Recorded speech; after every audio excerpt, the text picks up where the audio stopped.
All right, we are on. Here we go. Good morning, everybody. Good to be with you this morning, and we've got. I know we're a little bit late. Got a little bit of a different setup here in my office. Kind of switch things around in the office, and so that's why we're a little bit different this morning in our setup. So hopefully, you had a great day yesterday. And I had to pull the flannel out.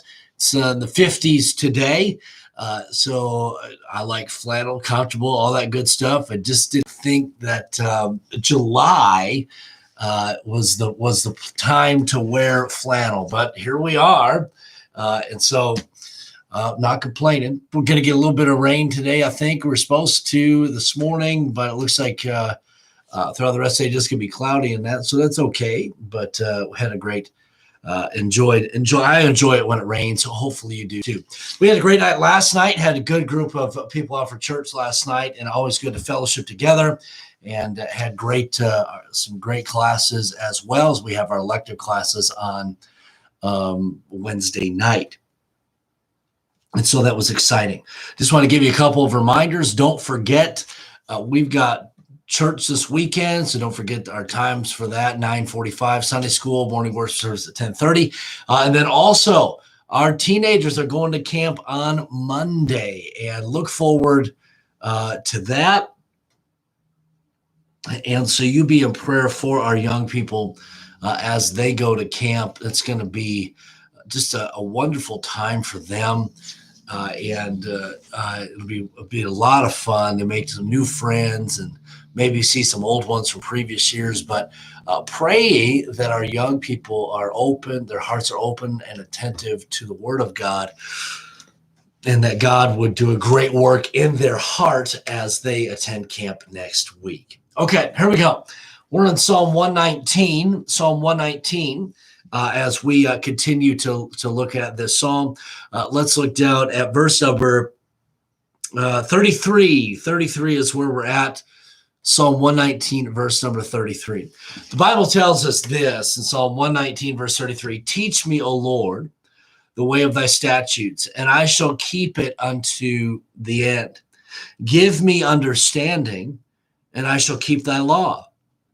Yea, I shall observe it with my whole heart." And just as we kind of get started here, we see this desire for the psalmist to learn the Word of God, to learn the Lord's statutes, His commandments, and we see this great desire, this great passion for it, and we see commitment also, not just in studying, learning the Word of God, but also this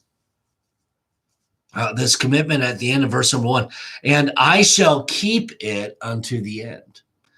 And we see verse number 34, "Yea, I shall observe it with my whole heart." And so we see this wholehearted commitment to the Lord, to His Word, and to the statutes that He desires to learn and be taught.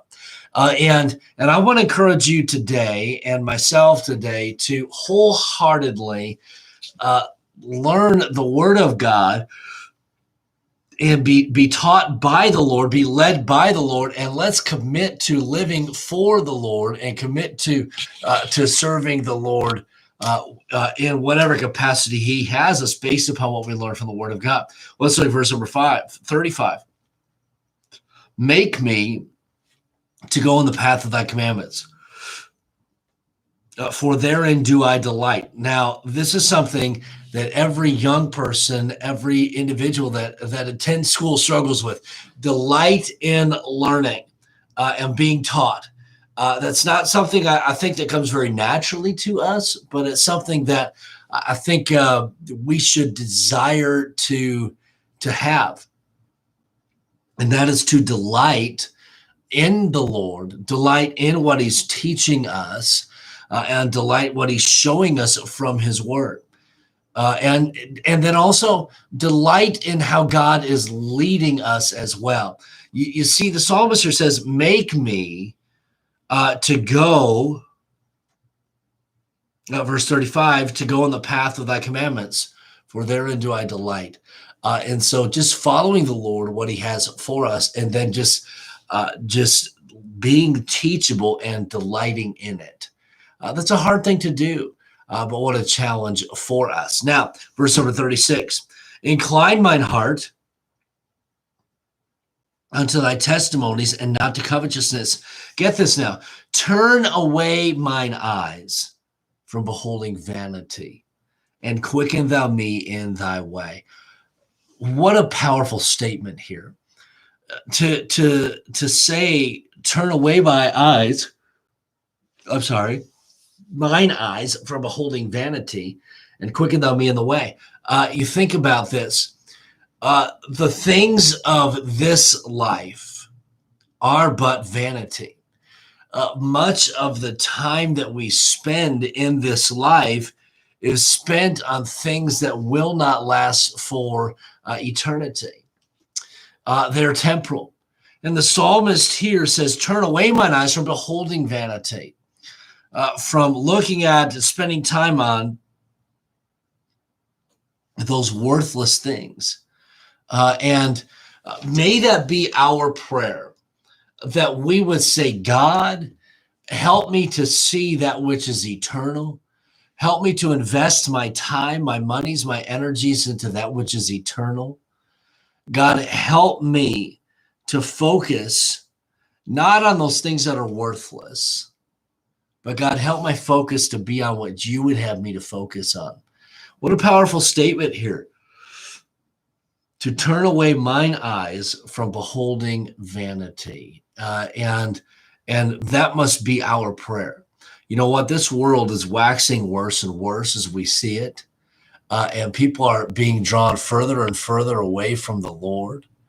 And let's have that desire to focus on that which is eternal. And what a powerful statement here. Now let's keep going here really quick. Verse number 38. It says, establish thy word unto thy servant, who is devoted to thy fear, the reverence that we have for the Lord and respect that we have for the Lord. Turn away my reproach, which I fear, for thy judgments are good. Behold, I have longed after thy precepts, quicken me in thy righteousness. And so, just as we close out here, once again, behold, I have longed after thy precepts, quicken me in thy righteousness. The psalmist asking for the Lord's strength to help in overcoming those things in this life that would bog us down. He says, quicken me in thy strength, or in thy righteousness. He's looking for that revitalization of his strength as he seeks to live for the Lord, as he seeks to study, to learn, to grow. God, revive me. And here's the thing, as Christians, we need that revival, because we get beaten down by the world, by this life. Sorry, I'm readjusting just a little bit here. The lighting looks a little better. We get beaten down as we live this life. We need that reviving. We need that renewing of the strength. And the psalmist here says throughout here, these couple verses, teach me, Lord, the way of thy statutes, give me understanding, make me go in the paths of thy commandments, turn my heart, mine eyes away from that which is vanity, and all of that. Now, think with me now. He says, quicken me in thy righteousness. Why is it, you know what, the Christian life can wear us out as we fight the fight, as we do battle with our enemy, who is as a roaring lion, walking about seeking whom he may devour, and we can get worn down. We need the Lord to revive us, to quicken us or strengthen us to live righteously. He says, quicken me in thy righteousness, and the way in which God would have us to live. And so I want to encourage you today, hey, run to the Lord for that strength, for that reviving, that renewing. As you know, depression can settle in quickly for the Christian. Discouragement can settle in quickly because of everything that we are fighting in this world. And so you got to stay close to the Lord. As James tells us, draw nigh to God and he will draw nigh to you. And so I want to encourage you, hey, hold fast to the things of the Lord and spend time in his word, getting to know him and get revived. All right. We're going to leave you with those thoughts for today. I know we're later than normal. I apologize for that. I had to get things readjusted, reset up. So that took a little bit of time this morning. But good to have everybody on today. Good morning, Cliff and Karen. Thank you so much for commenting, for being on. David Preston as well. Good morning to you. Perry, good to see you this morning. Thanks for watching. And Charles, thank you so much. Charles Rock, thank you so much for being on as well. Those of you watching later on in the day, thank you for your faithfulness and being a part of our Power Up time later on today. Everybody like and share as you have opportunity. Let's stay close to the Lord today. Lord bless you all. Have a great day, and Lord willing, we'll see you tomorrow. Have a good one, everybody.